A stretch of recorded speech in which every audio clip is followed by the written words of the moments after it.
You ask Tiger to calculate. This deals with finding the midpoint between 2 points. The midpoint between the 2 points is 50.519.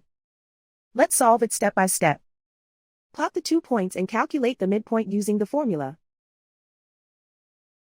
The coordinates of point 1 are x1 equals 42, y1 equals 66. The coordinates of point 2 are x2 equals 59, y2 equals -28.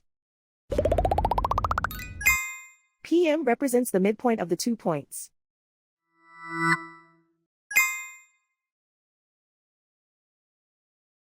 Use the x values in the midpoint formula to find the midpoints x. x1 equals 42.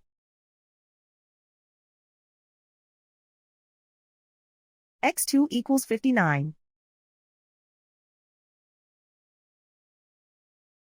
Simplify the arithmetic.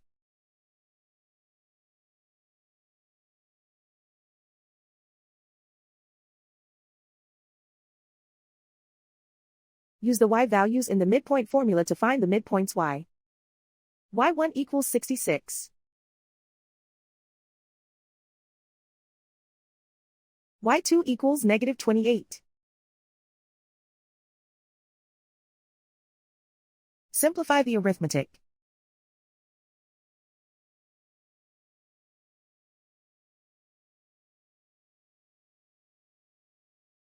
And so, the midpoint is 50.519.